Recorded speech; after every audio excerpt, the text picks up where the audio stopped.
Greetings to you all. I am Meg Scott Johnson, a member of the Service to Local Leagues Committee of our state league, and I'm a member of League of Women Voters Hill Country, obviously in the Hill Country of Texas. Tonight's workshop is our third in our summer workshop series. Prior to the pandemic, we hosted in-person regional trainings across the state in the odd number years. As you know, the odd number years is when the legislature meets. So this summer, we took to Zooming to connect for sharing and learning. And this workshop is being recorded so other league members can be included later on. In June, we began with the workshop, The Welcoming League, that featured engaging work and wisdom of several leagues on how they engage league members. In July, we took a big picture look at the topic of civil learning and civil discourse. Now, this evening, we engage the topic, being league in this political climate. I'll tell you, this topic came from our League at Large Mentors monthly discussion last May. Yay, League at Large Mentors. So I'm going to go ahead and introduce our presenters. Toni Zimmer, Toni wave, is in New Jersey. She is a member there of the LWVUS Board of Directors and the LWV Ed Fund Board of Trustees. Currently, she is, and she's also the first chair of LWV Diversity, Equity, and Inclusion. The initials for that are DEI on the national level. Toni believes and advocates for our leagues to engage in diversity, equity, and inclusion in all aspects of our league volunteer efforts. Toni's also chair of the LWV National Popular Task Force. And she served as board secretary. That's the thunder in Houston, if you're hearing it. She was secretary of the National Board from 2016 to 2020. Before that, from 2011 to 2015, Toni served as president of LWV New Jersey. We welcome you via Zoom, Toni. Thank you very much for being here. Thank you. Elisabeth MacNamara is the past president of the LWVUS, having served from 2010 to 2016. Elisabeth joined the league in 1983 and served several leadership positions in the league, including president of her local league and president of LWV Georgia. She is an attorney and was a career prosecutor in Georgia. She retired in 2010, and you note that that's when she took on leadership of LWVUS. To live closer to two granddaughters and their family, she moved to Texas about 3 years ago, was it, Elisabeth? 2 years ago. And we are glad you're here in Texas. And here is our LWV Texas President Grace Chimene. Grace keeps us going with her woohoos. And if you're lucky tonight, we'll get one of those. Her encouragement, her dedication, and flexibility in her leadership of LWV Texas. Grace is a retired pediatric nurse practitioner who initially joined the League for Advocacy for Women's Health. We are grateful to all three presenters because you will be sharing your ideas, your pondering, your advice, your questions with us. Each will have 15 minutes to share with us. Then we will have a choice of breakout rooms. Each of our 3 presenters will be in their own breakout room, and we participants will be able to choose one breakout room to go and see what question or pondering that the presenter chooses for the breakout room. So we will figure all that out. And each breakout room will have a reporter to report back to the whole group. Okay, let's get going. Grace, lead on. I have done this a couple of times, and unfortunately, because we live in Texas and it's so active, right now, I'm able to update it really frequently, and I could have updated it a lot more, but I've been so busy. So we're going to go through this, and I'm going to go through it pretty quick. So pay attention, and it is, I think it's very interesting. I like it. And I was really surprised because I did this for LWVUS and then for the LWV New York, and now I get to do it for you guys. So the topic of today's event is being league in this political climate. And I included at the end and staying nonpartisan, because that's what my slides are about. So there's 10 sections to it. So I'm going to go through it really quick. So pay attention. I'm going to try to get rid of y'all's faces so I could look at everything. Okay. So number 1, practice makes perfect. It's very important. Start each meeting with, we are nonpartisan. We never support or oppose any political party or political candidate. Our mission is empowering voters and defending democracy. Woohoo! All right, tense situation number 1. So each slide will have a tense situation and then a solution. So the tense situation is, in league meetings, oftentimes people bring up something that's partisan. And so it's really important. And when I say partisan, I mean they say something really negative about a candidate or a party, or they, so that's what I mean. I'm not talking about issues. I'm talking about candidates and parties.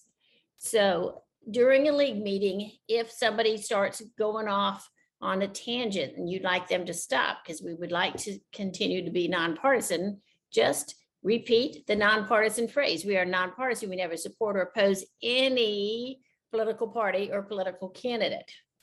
And that's it. And if they were talking about an issue, it's not this. This is about parties and candidates. And that also allows you to talk about issues. Okay. And then each page will also have a resource, and you will get a copy of the slides. Good. The second one is build trust. So in order to build trust in your community, what are we really well known for? We're really well known for our voters guide and Vote 411. So one of the big things you can do to build trust in your community, because so many people in your community read our voters guide and Vote 411, is not asking skewed questions.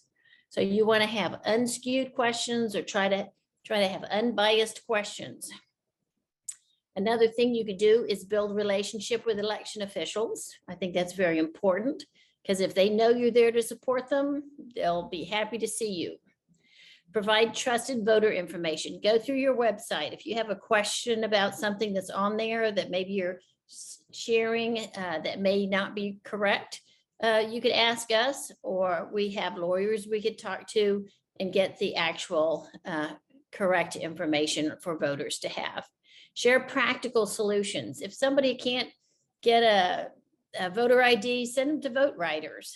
Just think of what is the practical way to overcome these problems. Partner with nonpartisan organizations. If you partner with nonpartisan organizations, it'll be easier to stay nonpartisan. So for the tense situation here, I picked the immigration question. An immigration question sometimes on the, at least on the, at the state level, we might put that in the voter's guide. So there's two ways of writing the question. And one of them skewed and one of them is less skewed or not skewed. Many people are streaming in our country illegally, taking jobs from American citizens. Do you support a pathway to citizenship for these individuals? A tad skewed. And so, and the next one is, what, if any, actions will you support to create a pathway to citizenship? It allows them the option to support that or not support it and explain why. So it is a non-skewed or unbiased question that isn't trying to guide the voter into whatever answer you would like them to take. So LWVUS has a great guide on this. It's called Are Your Voter Guide Questions as Unbiased as You Think? And I always give it to everybody in the group when we're going through those questions. Okay, I'm going to go to the next. The next one. All right, this is just my own personal pet peeve. It is actually not part of the slides, but I can't stand it, so I'm gonna just put it out there. Use plain language. Use plain language. My father was a journalist. Use plain language. Plain language. Rewrite everything for clarity. Stay positive. Use language that voters use. Voters say vote by mail. They don't say at ABBM. They just don't. Okay, so that is my personal opinion. If you would use plain language, I will be so happy. An example of not using plain language. This is from the Secretary of State's site.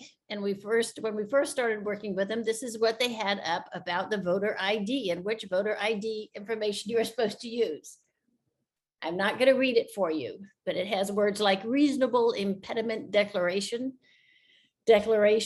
personally appearing at the polling place, another declaration, and the word procuring.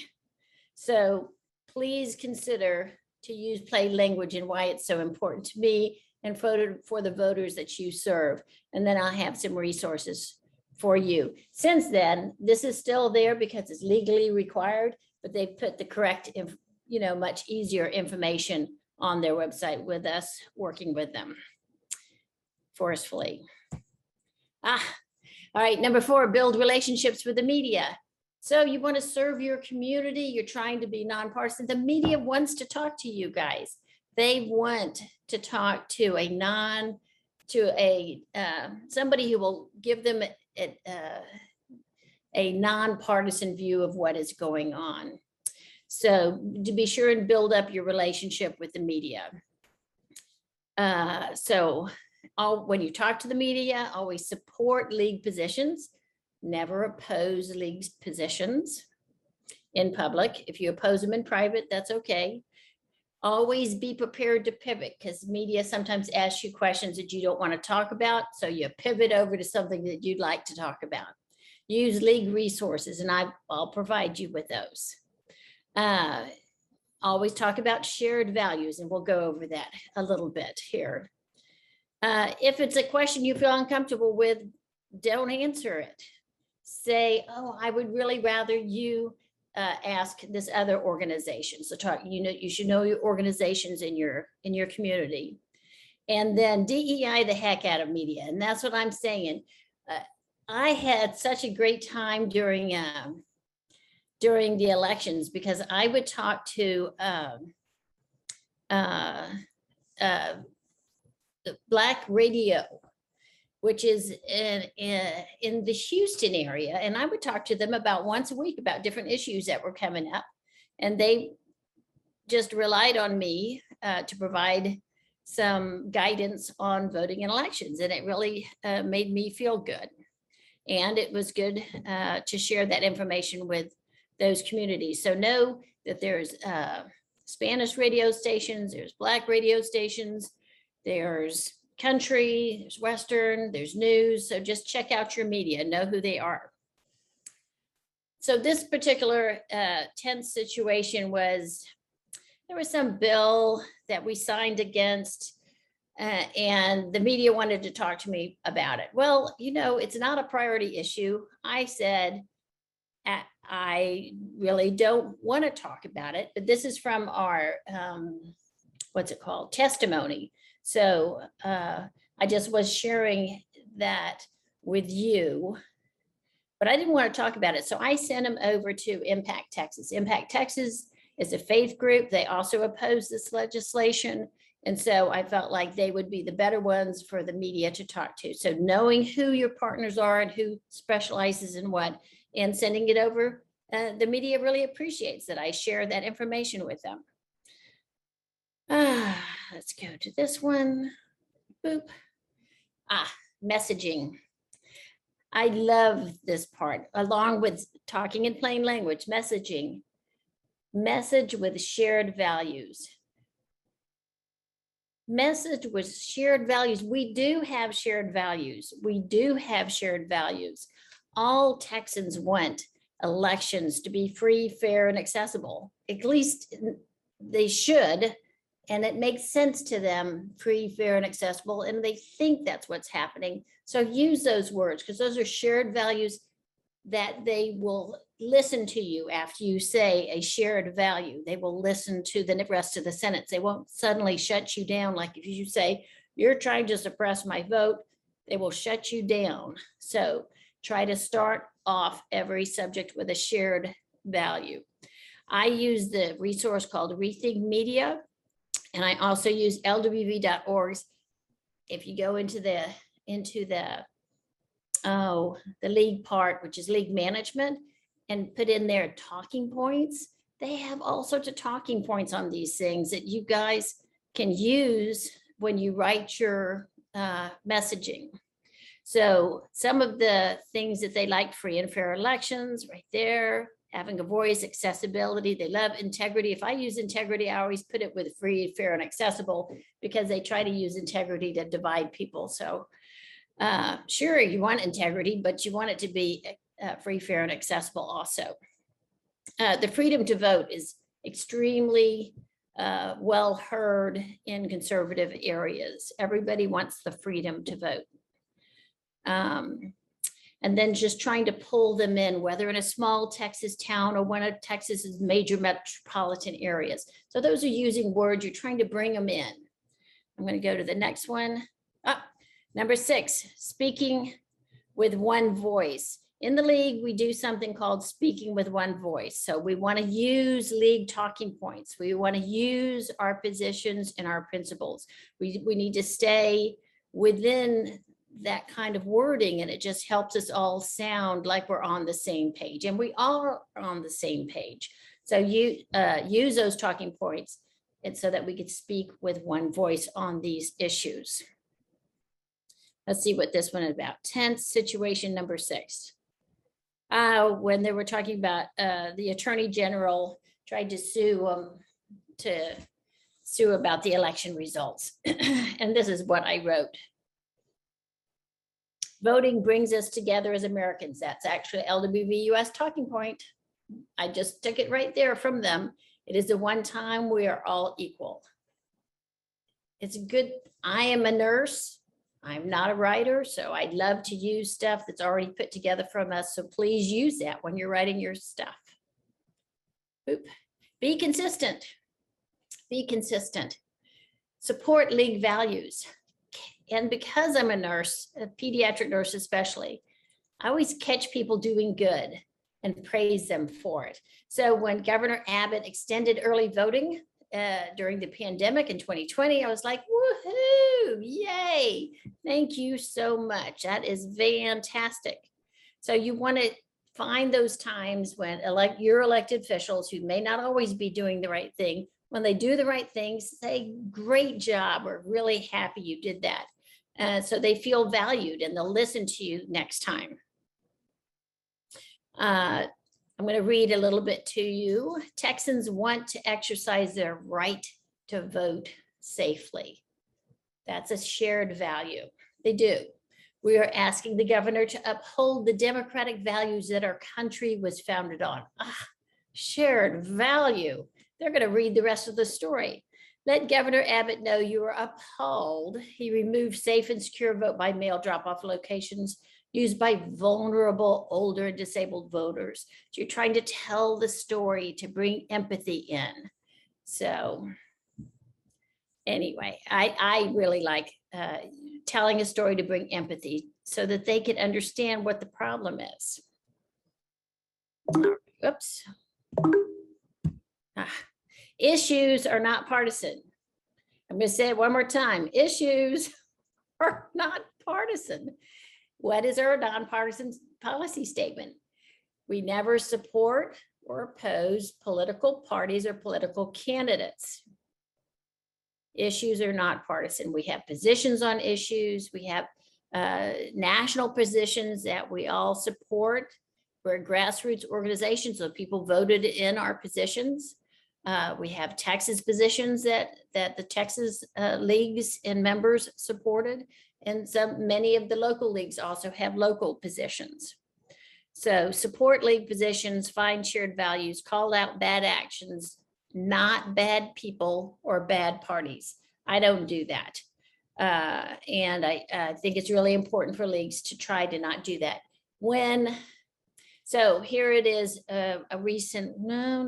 Oops, that's the wrong tense situation. This is a more recent, oh no, this is the other tense situation. Okay. The attempt to disenfranchise more than 120,000 voters who lawfully cast their ballot during early voting is disgraceful and un-American. Did I say that the governor is disgraceful and un-American, or the attorney general, or whoever did this, Secretary of State? No, I didn't. I said that action is un-American. Drive-through voting was established as a safe early voting option for individuals, including many disabled voters, trying to bring in empathy and understanding for the issue. The last-minute attack on voters demonstrates desire by some to silence Texas voters, and we will not stand for it. So it tells the story, brings empathy. It's an issue. It is not partisan. It is an issue. Do not repeat misinformation. I'm almost finished. Are we doing okay with time? Meg? Do not repeat misinformation. All right. Support league values, don't repeat false information. So you never want to say, yes, am I doing okay? Or I need to wrap it up. So you never want to say, talk about voter fraud. Don't talk about voter fraud. If you say anything about voter fraud, say the elections are very secure. We had a great turnout. And don't use those words. Okay, so this is actually from an amicus brief. The Governor Abbott's defunding of the legislative branch and its vital offices is dangerous to our democracy. So it's actually sharing that value. Nobody wants to have danger happening to our democracy. I changed. You're fine. You've got 3 minutes. Keep going. 3 minutes, almost finished. Okay, so I'm just going to let you know that this wasn't knee jerk at the beginning. It was something else, and I had them change it to knee jerk decision because I didn't write all of this, but I did try to make it a little less.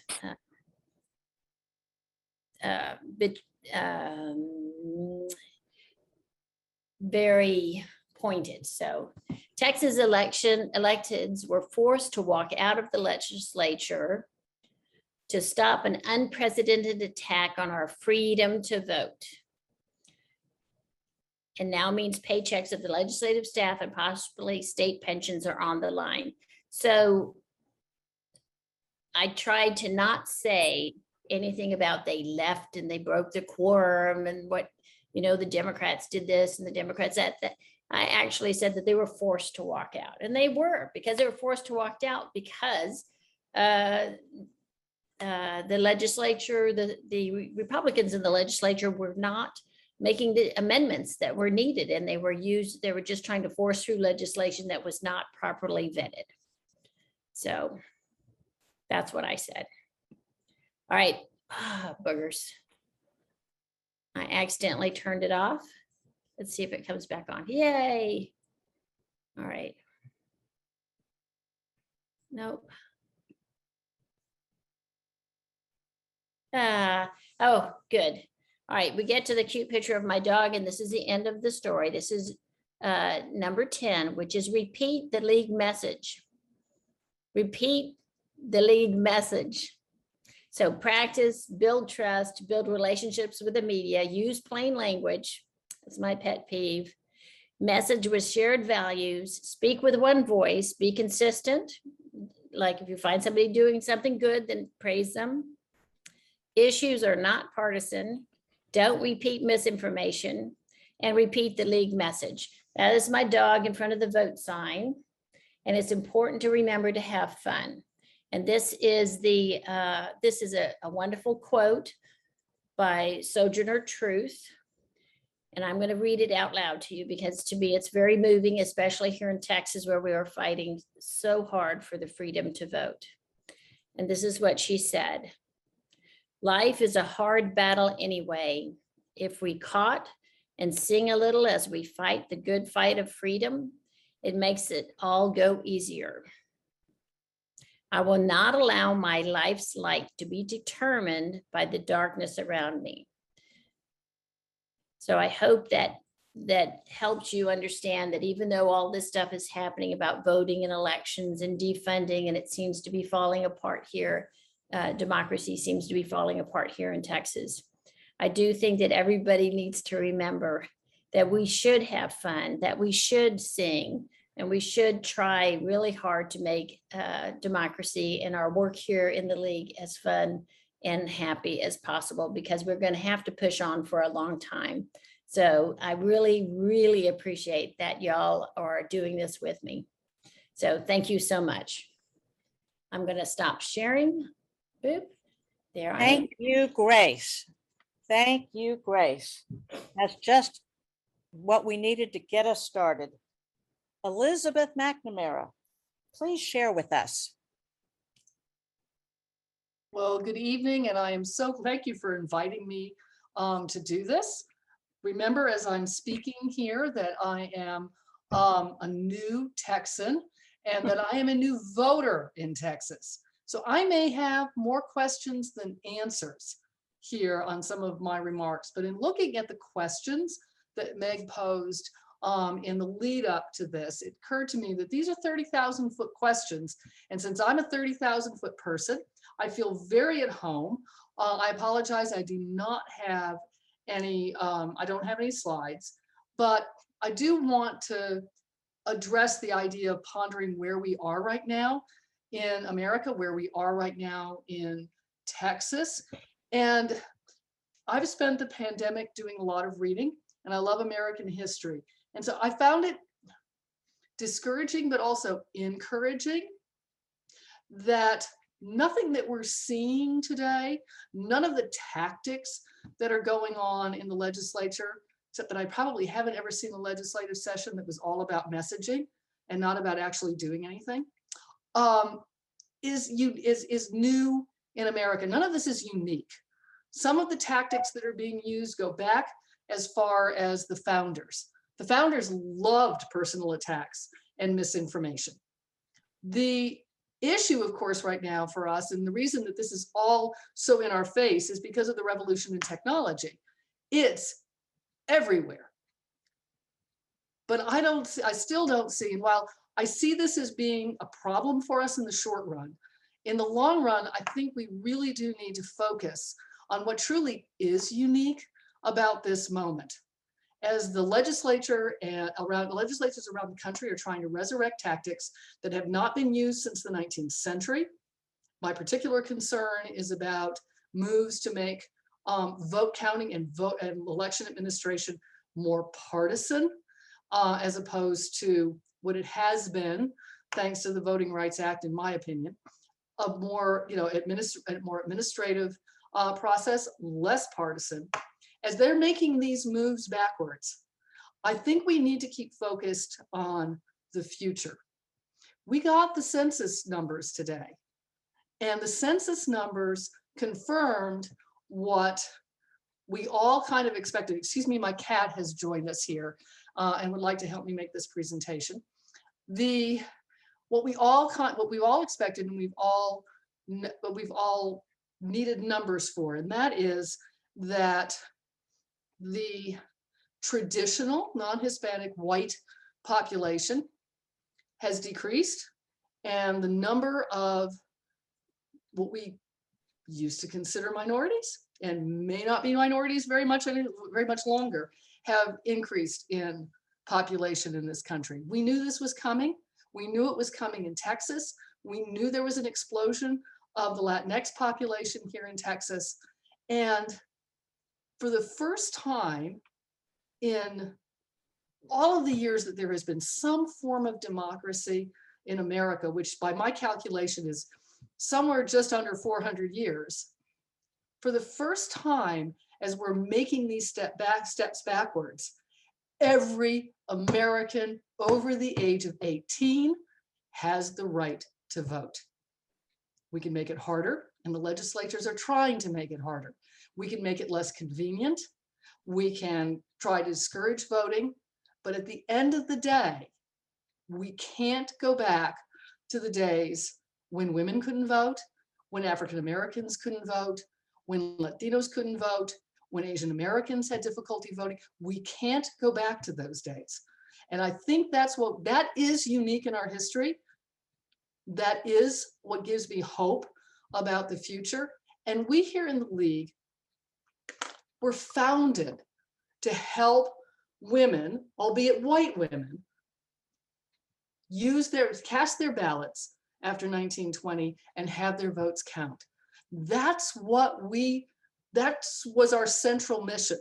And 100 years later, we have come back to that central mission, only now with even more, I think, with even more energy, with even more tools, because now our mission is empowering voters, and not just traditional voters, not just the voters that might live, given our demographic, might live in our neighborhoods, but voters that really need us. And I think that's, as long as we keep our eye on that ball, as long as we keep our eye on that mission, and remember that, yes, we are not endorsing any candidate, we are not endorsing any party. Nevertheless, the difference that the women's vote made, even just the white women's vote in 1920, regardless of what party those women voted for, the difference that made changed the conversation in this country forever. And the same has been true for every single formerly or traditionally disenfranchised group that has gained the vote since 1965. And that is a tremendous power. And we need to do everything we can to harness that power. 20 years ago, after the 2000 election, when the parties again discovered how important it was as elections were getting closer and closer to change who turned out to vote, the National League at the national level stepped up. We started focusing more and more and more and aligning the organization more and more and more around those making democracy work issues, those voting issues. I am really proud to say, as a former president of the League of Women Voters of Georgia, that in 2003, when the legislature introduced one of the first restrictive voter photo ID laws in Georgia, the League of Women Voters was the first organization that saw that and recognized the significance.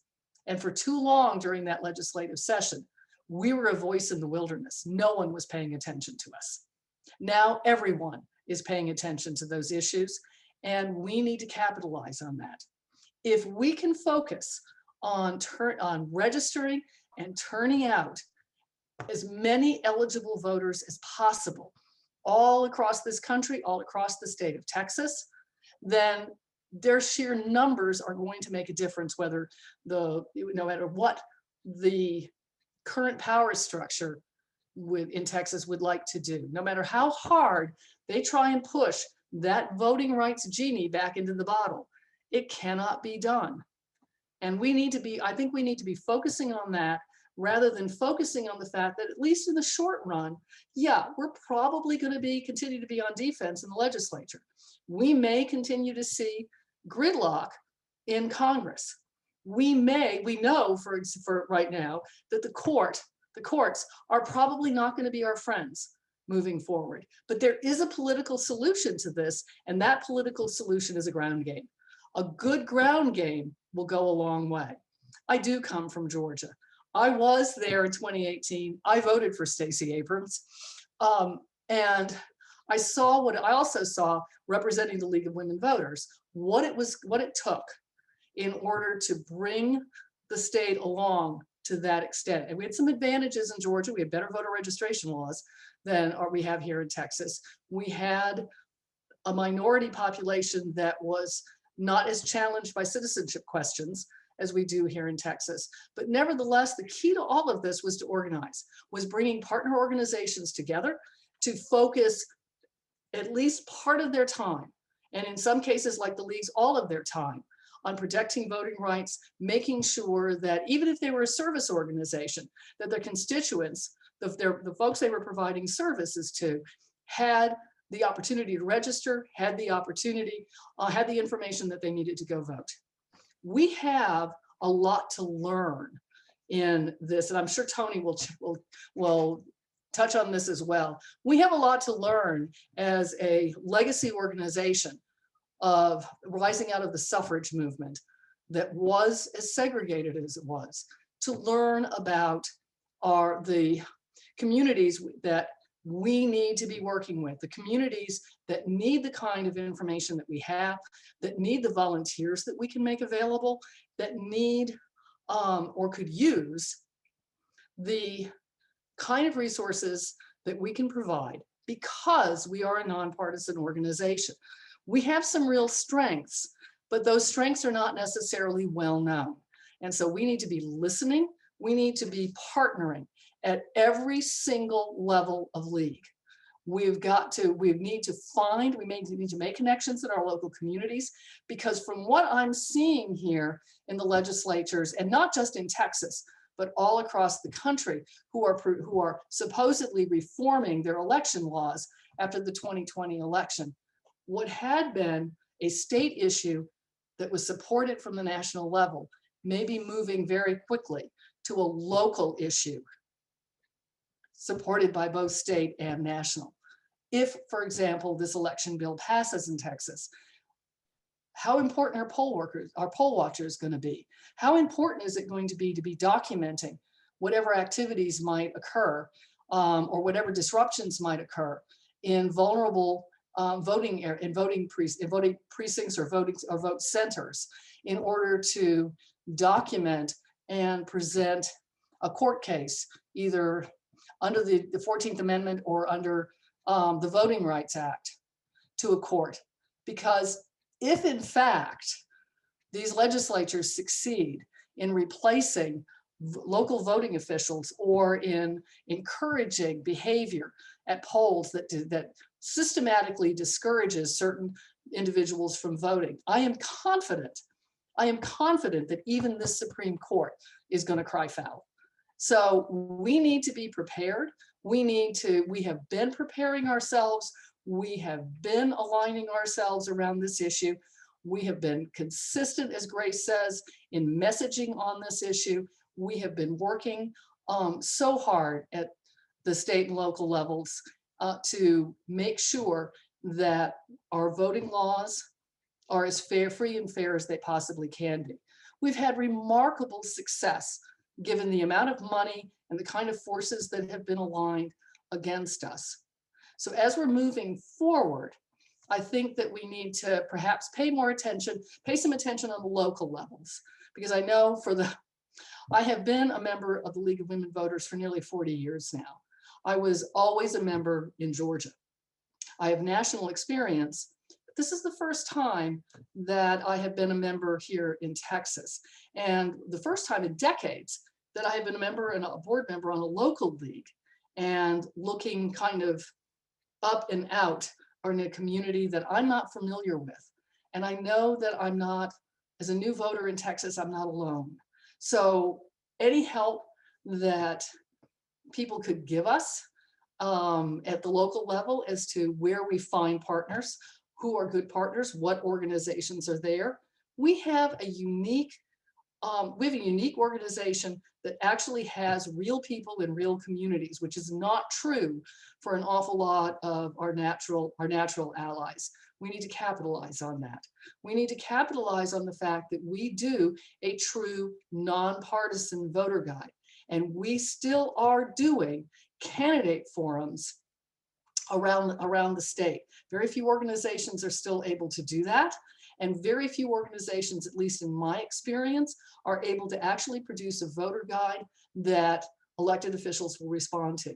I know it's spotty. I know we have problems sometimes with it, but nevertheless, we need to recognize how important Vote 411 is, how important the use is that local leagues and the state league are making of that resource, and we need to capitalize on that.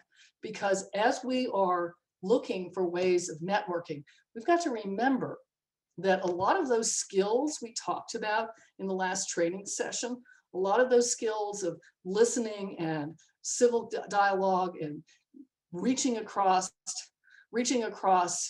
divides also applies to working with our natural allies who may not know us as well as we know ourselves and may need to be convinced that we actually add value. So we need to listen, we need to learn, and we need to remember that we are working towards the future of this country. We are enabling the voters of the future to make their voices heard in this democracy. And as long as we continue to do that, we will win in the long run. It may be slow going, especially here in Texas because of the size and the demographics and the geography and a lot of other things that are different from some other states. But we can do it. And we need to be looking all around us for whatever key it's going to take to create the kind of ground game that are finally going to make our legislators realize, and our congressional representatives realize, and our statewide elected officials realize that there is a real chance of losing an election if they don't moderate. We do have policy positions. We want to achieve those policy positions. We're going to do it in a totally nonpartisan way by enabling as many voters as possible to get to the polls and to have their voice heard. And I firmly believe if we do that, we're going to be okay. And I don't know how much time I have left, probably a lot, but that's really all I have to say. And thank you very much for having me. Elisabeth, thank you. Huge, big league, thank you. Toni, unmute, there you are. So welcome to Texas. What do you bring us? First, I have to unmute myself. You are. Okay, great. You know, when I knew I was coming here, I was so excited, and, you know, the topics and everything like that. And I'm like, oh my goodness. So I said, well, let me prepare some remarks. And I ended up with like 50 pages.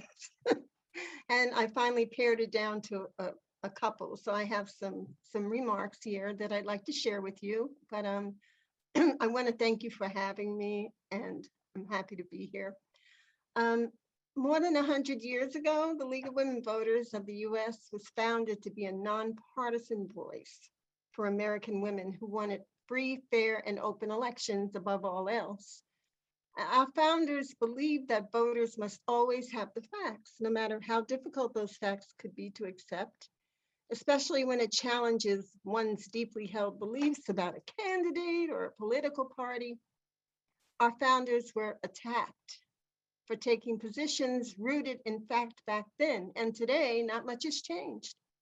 League leaders continue to face this challenge and often stand accused of being partisan for our efforts to advance democracy and equality. For those of you who might be newer to the League, I want to take us back to 2016, when we made a conscious effort to take a deep look at ourselves as an organization. And through critical and honest exploration of the League at the state, local, and national levels, we developed a strategic framework to professionalize and elevate the organization. We made a commitment to diversity, equity, and inclusion in all of our work and our organizational culture to become a more welcoming, inclusive, and representative organization. of the voters that we serve. Now, this evaluation did not negate or demean the work that had come before in the League's 100-year history, but it built on that foundation to help transform the League into an organization ready to operate and succeed in today's world. And now, as we're continuing our work of defending democracy and digging deeper into ensuring that all voices are heard equally in our organization's second century, how do we continue to navigate our nonpartisan policy when we're living in such hyper-partisan times? Well, I'll start with this. Wanting every eligible voter to have equal access to the ballot box is not partisan. Wanting a robust democracy in which everyone has an equal voice and the equal representation is not partisan. And wanting to see more elected officials that reflect the diverse makeup of our country is not partisan. It is real democracy. And it is the direction our country must go. Issues are not partisan, and our work is issue-based. I mean, we never derive our positions from politicians, but based on careful study and input from our members in communities across the country. Issues may evolve over the years, but our allegiance will always be first and foremost to voters. If a party changes their position on an issue, that doesn't mean the League has to change our position to remain neutral. However, political connections and assumptions are made about us that simply aren't accurate. Supporting the democratic processes of registering eligible voters and casting and counting ballots is seen by some as subverting one political party, even though these sacred tools of our democracy.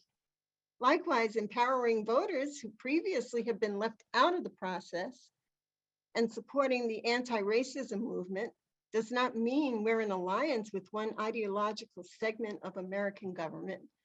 Rather, it means we're doing what we were founded to do, standing up for what is right. So when we think about what it means to be the League in 2021 and what it means to be successful, it's about recommitting our efforts and our work to empower voters and defend democracy, and doing so unapologetically.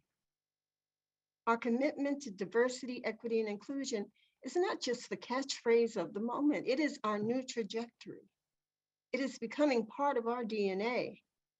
And through it, we have the power to realize our goals. Without it, we will at best move sideways like a crab or maybe even backwards. None of us want that to happen. So we have to live and breathe this diversity, equity, and inclusion focus every day. Now, it's our responsibility to take our anti-racism, anti-ableism, and anti-homophobia work to the next level as allies in the civil rights community.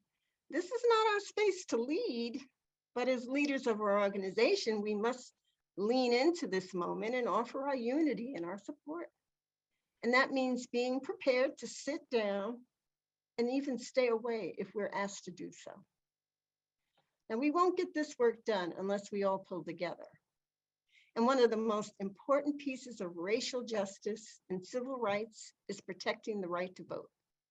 Nothing else will be accomplished in the short term or the long term if people don't have the access to make their voices heard. When everyone can participate, the results will not be reflective of who we are and what we need as a country, but also not for our communities. In 2020, we marked the 100th anniversary of the 19th Amendment, which afforded women in the United States the right to vote. However, even then, women of color were largely excluded from the movement and from the protections of the amendment. It wasn't until the passage of the 1965 Voting Rights Act that people of color could fully exercise their right to vote, and our country began to reflect the values of all of its people. And we've made strides in the past 100 years, but we have so much more work to do, especially when it comes to fairness, justice, and equity for all. And we must continue our push for Congress to pass the John Lewis Voting Rights Advancement Act and the For the People Act. Attacks against the Voting Rights Act have damaged the ability of that vital law to protect voters of color. We must restore the VRA. Congress must pass the John Lewis Voting Rights Advancement Act. And likewise, state legislatures have embarked on a concerted effort to limit the freedom to vote all across the country, including here in Texas, of course, as you know very well. The Congress must pass the For the People Act to undo the damage that these laws have done to Americans' sacred right to vote. I commend the Texas League members for your tireless efforts to oppose these attacks on Texas' freedom to vote. The National League and leagues around the country are with you in this fight. Virginia is here with you, and we will work together to urge Congress to do the right thing and protect our voting rights. And we'll continue to uphold our nonpartisan values for fairness, justice, and equity, because they form the foundation of a representative democracy. And if we don't strive to dismantle and improve the systems and structures that exclude individuals from their democratic rights to vote and participate, we will never be able to achieve a democracy where every person has the desire, the right, the knowledge, and the confidence to participate, as our organizational vision states. Whether you identify politically as a Republican, Democrat, independent, libertarian, conservative, liberal, moderate, progressive, or another political perspective, you have a place in this democracy and a place within the League, as long as you're committed to our belief in an inclusive democracy. And while we may disagree on how we accomplish it, if you value democracy, then you must also value human rights, social justice, and equity.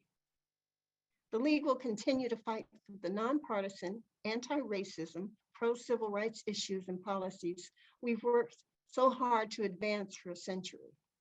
And we'll work to elevate more diverse voices from within our membership and our communities. With our partners, the League will strive to create a stronger, more inclusive, just, and equitable democracy for American voters, a place where everyone has a voice. As we move forward, we must remain open to conversations about our history and the ways we can improve our democracy. We must remain vigilant against our own biases, and we must not waver in our fight for justice. Let's do this work together and make the next 100 years a century of real diversity, equity, and inclusion in American elections and democracy. Thank you. Oh, Toni, thank you. Aw. Thank you. Oh, it's emotional. We now are going to move to breakout sessions, and each of our three presenters will have their own breakout room. Thank you for shepherding us back in with your shepherd's crook. There was lots of good discussion going on. So Thank you, our- Meg. yes, we're back. Okay, let's go forward. Let's hear from Grace's breakout group. What did you all ponder? What do you have to share? Tell us in 3 minutes. Edward, would you like to share? Yes. So as a summary, we had initially talked about balancing our issues with our nonpartisanship, especially in terms of, well, the current events that we've had with the Texas legislature. And Grace had highlighted the need to not only hold them accountable to your issues, but do it in the balance way, but also to praise in issues that we overlap as well. And so she had mentioned how her relationship with a representative in Corpus Christi has had, it's not tumultuous, but it's dynamic in that sometimes he overlaps with his issue, with his opinions, sometimes they don't, but in many times he's a great resource as well. As in the time when the Texas legislature had, first enacted their COVID rules, he was the key to getting that information quickly. In addition, we had talked about how how we balance our issues with maybe representatives who are also league members as well, or league members who are, who personally oppose the issues or feel that certain of our issues are controversial and need further elaboration. And so Grace had mentioned that, well, in that instance, they can oppose or voice their opinion personally, but as league members, they either support or do not oppose when they act as a specific league member. And then we had talked about how voicing your opinion on the editorials has different dynamics in terms of whether you're in a very urban area or very as opposed to a very like rural area, or maybe it's just the culture there. And so emphasizing the keys of what's specific to your region, how you're going to get your voice out there. I know that there's many instances where we had written letters to the editor as a league, and I'm thinking, well, and also we could have written that same letter and publicize it on Facebook as well. And so finding opportunities to explore all modes of media, right, applicable for your specific area. Thank you. Thank you. Elizabeth's breakout group, please share with us. 3 minutes. Well, the question that we discussed was, what will it take to change the political conversation in Texas? And we focused a lot. The conversation was really robust, and we focused a lot on reaching voters and getting them the information that they need, particularly focusing on new citizens and high schools, which I know is a huge priority all across the country. And so I think that's really, really positive. And then, messaging about how every vote counts, trying to connect voting with things that are actually going on in your real life, how this impacts, and how great information from the Dallas League about, project they're having to actually try and connect voters with how their representatives are actually voting on issues that matter, as well as emphasizing the fact that in a state like Texas, and in every state, quite frankly, you really need to manage your voter registration and getting that information out so that people don't get purged off of lists.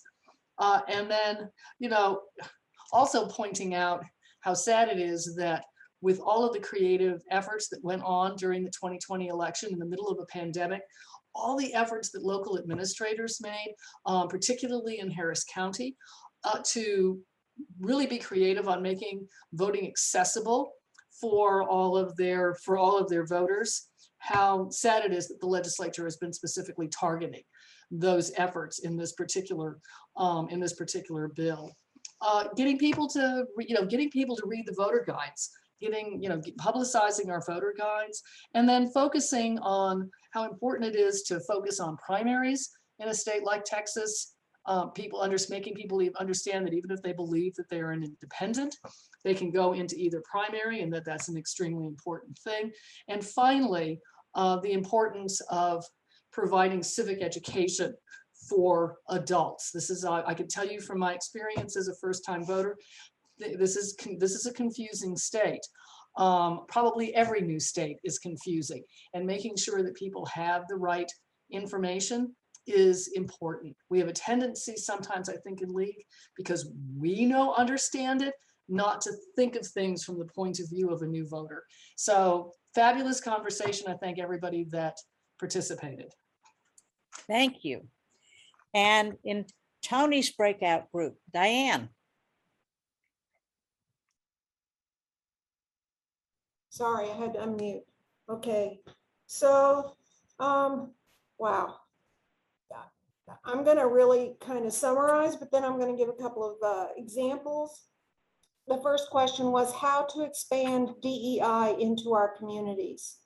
And the general theme of all the answers was that we're using voter registration to leverage that to get further out into the communities. And so some of the examples were Heather Farmer in the Hill Country talked about how they are using their voter registrations in the high schools to dispel the myth that the league is a partisan organization. Lorraine Henschel and Comal talked about new partnerships that they're having with Delta Sigma Theta on the senior high school registrations. Nikki Cohen of Denton, who's new, and welcome to the league, Nikki. She said that they're going to job fairs. They went to the Denton ISD job fair, and it was a very successful event. Meg talked about apartment complexes that were, and turned it over to Marlene. And Marlene said they contacted the apartment managers and had a whole program, 3 different levels, etc. They reach out to constable offices, fire departments, the post office. They are part of a community leadership committee, and reach out to the Chamber of Commerce. Question 2 was, how do we find out the issues? And Toni answered that very simply: just ask the various groups and organizations. Get out there and ask them. And then we had a very interesting comment from Meg that is kind of a membership development recommendation that I just thought was brilliant. So they have 2 categories. They have members and they have friends.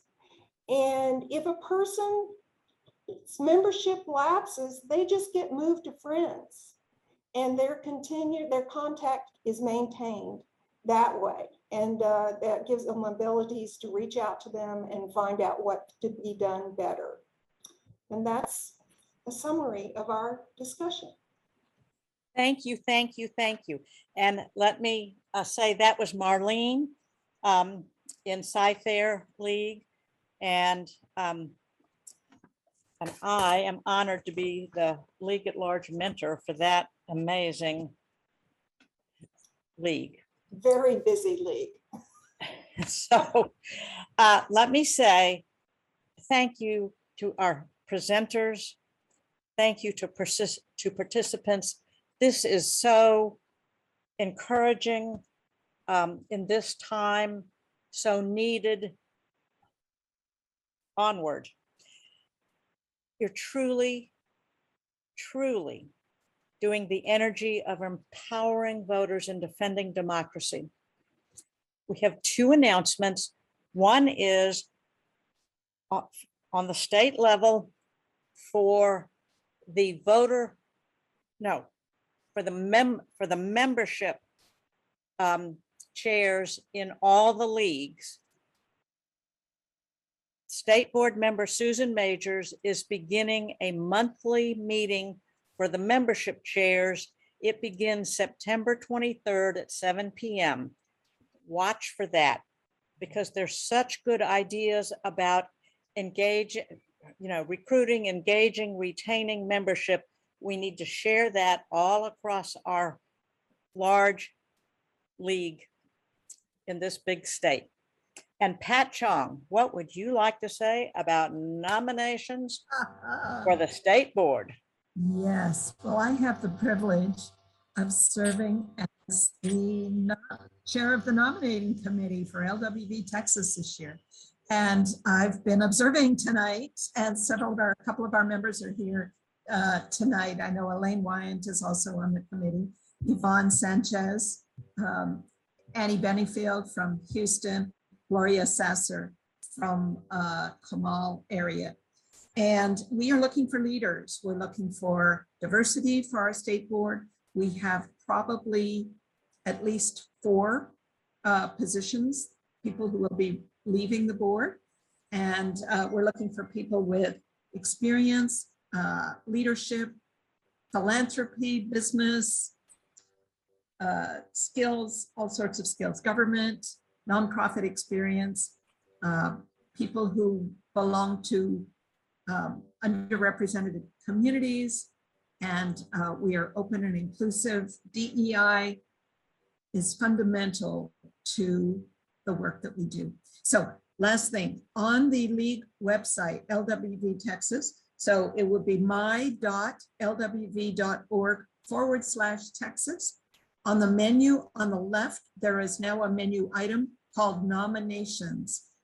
Please go there. You may nominate yourself. You may nominate a leader from your league or someone from your community that you think would be an asset to our state league. Please. Thank you. Thank you very much. Thanks, Pat. If you all look quickly in the chat, Anita Woolley is voter service for Cy-Fair League. And her contact information is there about the apartment information. Watch for the recordings of all 3 summer workshops. They're going to be coming out. And I'm sure they'll be on the website under league management. We also will be asking for feedback on our series and to see what you'd like to have in the future. And I would also say for the Services to Local Leagues Committee, if there's a workshop that you really think would be useful for league members across the state, and you'd like to have that at our state convention, which we are having in Austin, April 6, 7, 8, somewhere in there. Is that right, Eileen? And or 7, 8, 9. 7, 8, 9. It's the board on 6. 7, 8, 9, April. Please let us know. Thank you all very much. This is good league energy for going forward. Onward.